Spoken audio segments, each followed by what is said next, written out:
ધંધુકા શાંતિવન સોસાયટીમાં ગટર ભરાઈ જતા ઘરમાં પાણી, રહીશોમાં ભારે રોષ। ઘણા સમયથી ગટર ભરાઈ ગઈ છતાં પાલિકા કોઈ ધ્યાન આપતું નથી।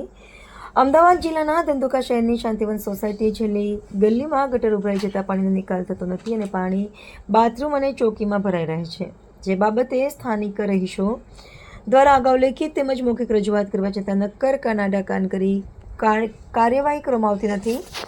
ગટરના પાણીથી બાવળિયા પાસે ખાડો ભરાઈ રહે છે, જેનાથી રહીશોને મચ્છરોનો ઉપદ્રવ અને ઘરમાં ચોકડીમાંથી પાણી ભરી રહેવાની સમસ્યાઓ છેલ્લા 2 મહિનાથી છતાં ખાડાકાન કરતું પાલિકા।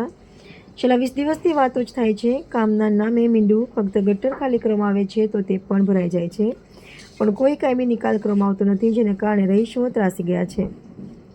સ્થાનિકોનું કહેવું છે કે ધંધુકા નગરપાલિકાને વારંવાર રજૂઆત કરીએ છીએ પણ કોઈ નિરાકરણ આવતું નથી। સ્થાનિકોની માંગ છે કે વહેલી તકે ગટર સાફ કરાવી યોગ્ય નિરાકરણ લાવવામાં આવે, જેથી વારંવારની થતી સમસ્યાઓથી કાયમી છુટકારો મેળવી શકાય અને મચ્છરજન્ય રોગોથી બચી શકાય। Reporter CK Barad.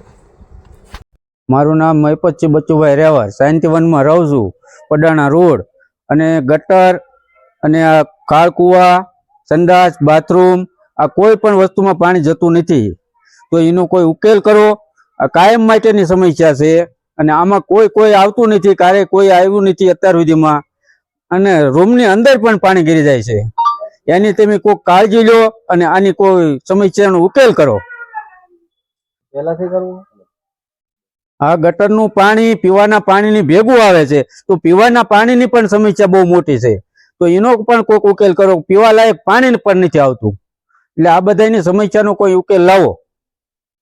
મારું નામ નયન કુમાર ગોપાલદાસ શાહ છે। હું શાંતિવન સોસાયટી પડાણા રોડ ઉપર રહું છું અને અમારે ચોમાસાની અંદર અને ગટર ઉભરાયેલી છે, કોઈ અહીંયા સાફ કરવા આવતું નથી। કાદવ કીચડ વધારે થાય છે, ચાલવાની પણ સમસ્યા છે અને નગરપાલિકામાં વારંવાર કહેવા છતાં કોઈ અહીંયા જોઈ નથી આવતું।